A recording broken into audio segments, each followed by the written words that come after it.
Your memory is not broken, it's being starved. Right now, while you read this, something inside your brain is either protecting you or slowly working against you. And most people never find out which one until it's too late. Here's the strange part. It's not genetics. It's not luck. It's not even age, not really. It's something sitting on your plate 3 times a day. Something so ordinary you've walked past it 1,000 times without thinking twice.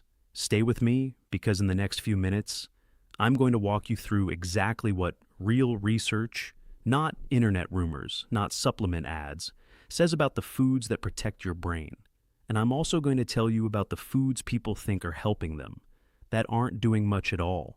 I'm Dr. Michael. I've spent years digging through research on aging and the brain, and I want to be honest with you about something most health channels won't say.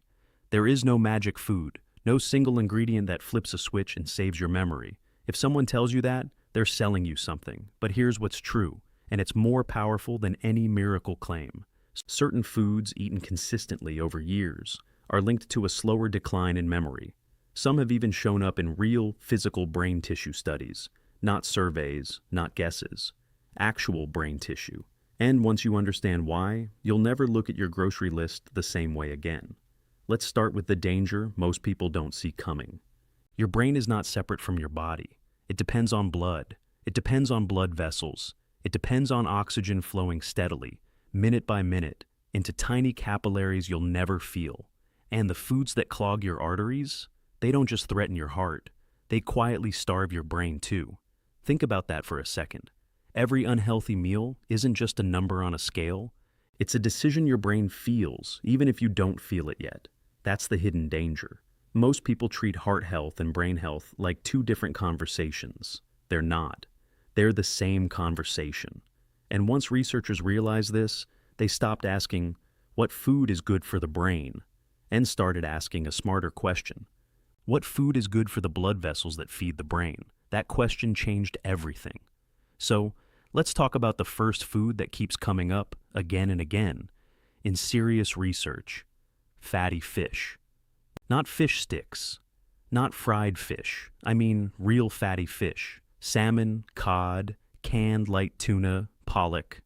These fish carry something called omega-3 fatty acids. And here's where it gets interesting. Researchers have found a link between omega-3 intake and lower levels of something called beta amyloid in the blood. Now, don't worry about the medical term. Just remember this. Beta amyloid is the protein that forms sticky clumps in the brains of people with Alzheimer's disease. Lower levels of it in the blood are linked to a healthier brain environment. That doesn't mean eating salmon erases Alzheimer's risk. I want to be very clear about that, because I refuse to lie to you for views. But the pattern is real enough that major health institutions recommend eating fish at least twice a week. And if you don't like fish, there's a quiet backup plan. Flax seeds, avocados, walnuts. These carry a plant-based version of the same fatty acid. It's not identical, but it's another door into the same room. Now, here's an open loop for you. In a few minutes, I'm going to tell you about one specific nut that a university study linked directly to better test scores in older adults. Not just theory, actual scores. Hold that thought. Let's move to the next player. And this one might surprise you because it's been hiding in plain sight your whole life. Leafy greens, spinach, kale, collards, broccoli. Boring, right? Not flashy, not trending on social media. But here's the twist. These vegetables are loaded with vitamin K, lutein, folate, and beta-carotene. Nutrients researchers keep connecting to slower cognitive decline. And this part is the piece that should really catch your attention. There was a study, a real one, published in a respected neurology journal, where researchers didn't just ask people what they ate. They studied actual donated brain tissue after people passed away. Real autopsies, real physical evidence. And in that study, people who had eaten more green leafy vegetables throughout their life showed fewer signs of Alzheimer's-related damage in their brains. Let that sink in for a second. This wasn't a survey. This wasn't someone's opinion. This was physical brain tissue, examined after death, showing a pattern tied to what people had been eating for years. That's not proof that spinach prevents Alzheimer's. Science still can't say that with certainty. But it's one of the strongest signals researchers have found so far. and it's part of a bigger pattern I'm about to show you, a pattern with a name. But first, let's talk about something sweeter. Something a lot of people already love and don't realize is doing quiet work behind the scenes. Berries, strawberries, blueberries. The color in these fruits comes from natural plant compounds called flavonoids, and flavonoids have been tied, in research, to improved memory function. Here's the number that stopped me in my tracks the first time I read it. In a study from Harvard's Brigham and Women's Hospital, women who ate 2 or more servings of strawberries and blueberries every week showed a delay in memory decline of up to 2.5 years. 2.5 years. Think about what that means in real life. That's extra time remembering your grandchildren's names, extra time telling your own stories without losing the thread, extra time being fully, clearly yourself. Now, I have to slow down here and give you an honest warning because this is exactly where most health videos lie to you. That 2.5-year number came from consistent weekly intake over years, not from eating a bowl of blueberries once and expecting results tomorrow. Your brain doesn't work on a single meal. It works on patterns, repeated hundreds of times over long stretches of your life. If a supplement bottle promises you fast brain results, that's your signal to put it back on the shelf. Now, let's go back to that open loop I left you with earlier, the nut, the one linked to actual test scores, walnuts. A study out of UCLA connected higher walnut consumption with better performance on cognitive tests. Walnuts are rich in a specific type of omega-3 called ALA, alpha-linolenic acid. And ALA has been linked not just to brain function, but to lower blood pressure and cleaner arteries. Remember what I told you earlier? Brain health and blood vessel health are the same conversation. Walnuts sit right at the center of that conversation. So, by now you're probably noticing something. Fish, greens, berries, nuts. These aren't random items on a list. They're pieces of something bigger. And that bigger thing has a name that very few people outside of research circles have even heard of. It's called the MIND diet. MIND stands for Mediterranean-Intervention for Neurodegenerative Delay. I know, that's a mouthful. But what it actually means is simple.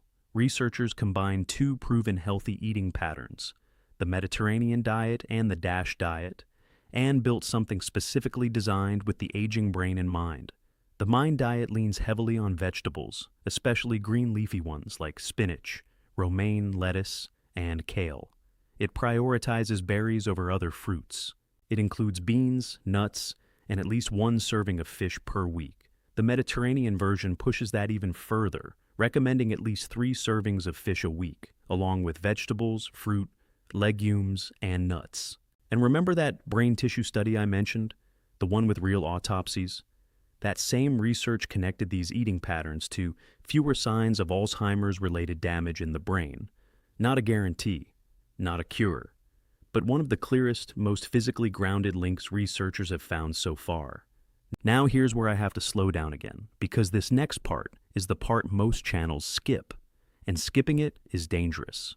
A massive review of the science conducted by some of the top medical researchers in the country looked at all of this evidence together, and their conclusion was not, eat this diet and you'll never get Alzheimer's. Their conclusion was more careful than that. They said there wasn't enough evidence yet to officially recommend one specific diet as a guaranteed way to prevent Alzheimer's disease. I want you to really hear that, because it matters. Even the director of the National Institute on Aging has said publicly that researchers have found good leads, promising directions, but they don't yet have enough proof to say for certain what works. No drug, no diet, no supplement has been proven to stop or reverse Alzheimer's disease. So, why am I telling you all of this? Why spend a video building you up with hopeful research, only to pull back the curtain and show you the uncertainty? Because I respect you too much to lie to you. Here's the truth, and it's actually more useful than a fake miracle promise. A massive study out of Harvard followed over 159,000 people. That's not a small sample. That's a huge real population. And it found that people who followed healthy eating patterns, especially the DASH diet, had significantly better brain function later in life. The strongest results were seen in people who started eating well back in middle age. That means this isn't about a quick fix at 70. It's about the choices being made right now, today, at whatever age you're at. Every good meal is a deposit into an account you won't see the full value of for years. But the account is real, the research shows that. Now, let's talk about something a lot of people get completely wrong, and this next part might upset a few supplement companies, but you deserve to know it. Fish oil pills, brain vitamin blends, memory-boosting capsules sold on late-night television. Here's what the National Institute on Aging actually states. No vitamin, no supplement has demonstrated proven effectiveness at preventing Alzheimer's disease. Not one. That doesn't mean supplements are useless for every single person. Some people who genuinely can't eat fish may benefit from omega-3 supplements under a doctor's guidance. But the evidence keeps pointing back to real food, eaten consistently, as the foundation. Not a pill replacing a lifestyle. So, if you've ever felt guilty for not buying the expensive brain supplement advertised online, you can let that guilt go right now. Save your money, buy salmon instead. Now, let's talk about a warning most people never hear, and it involves the very food I told you to eat more of: fish. Not all fish are equal. Some fish carry higher levels of mercury, and mercury is not something you want building up in your body. Health researchers specifically recommend low mercury options like salmon, cod, canned light tuna, and pollock. Larger predator fish tend to carry more mercury because they've spent years eating smaller fish that also carried small amounts. So the fish aisle isn't just fish good, no fish bad. It's a little more precise than that. And that precision is exactly the kind of detail most videos skip, because it's easier to just say, eat fish and move on. I'm not going to do that to you. Now here's something that ties this whole conversation together, and it's the part I think matters most. Diet alone is not the full answer. I know that might feel like a letdown after everything I just told you, but it's actually freeing once you understand it. The National Institute on Aging is clear that reducing dementia risk likely involves a combination of things: controlling blood pressure, staying physically active, making healthy food choices, and staying socially connected with people you care about. Notice that last one: social connection. Most people never think of friendship and conversation as part of brain health, but researchers do. Isolation isn't just lonely, it may be another quiet risk factor working in the background, the same way unhealthy food is. So here's the real picture, the one almost nobody shows you in full. It's not one food, it's not one pill, it's not one diet plan you follow for 30 days and then abandon. It's a pattern, repeated for years, built from ordinary meals: fish twice a week, leafy greens most days, berries a few times a week, a handful of walnuts instead of chips, olive oil instead of butter. And on top of all of that, moving your body, watching your blood pressure, and staying close to the people who matter to you. None of that is dramatic. None of that will make a flashy headline.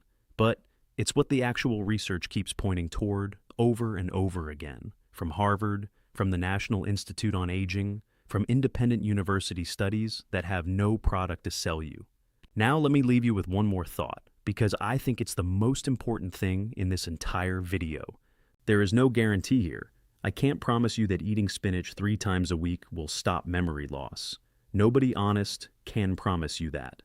The scientists studying this every single day, with far more resources than either of us, still don't have all the answers. But here's what they do have: patterns, signals, real evidence gathered from real people, over real years, pointing in a consistent direction. And that direction says the same food that protects your heart also seems to protect your brain. So the next time you're standing in a grocery store, deciding between the bag of chips and the bag of spinach, between the fried fish sandwich and the grilled salmon, know that you're not just making a choice for tonight's dinner. You might be making a choice your brain will thank you for 10 years from now, in a moment you can't even picture yet. A conversation with a grandchild you don't want to forget. A story you still want to be able to tell clearly. A name you don't want to lose.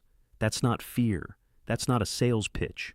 That's just what the evidence quietly suggests, if you're willing to listen to it.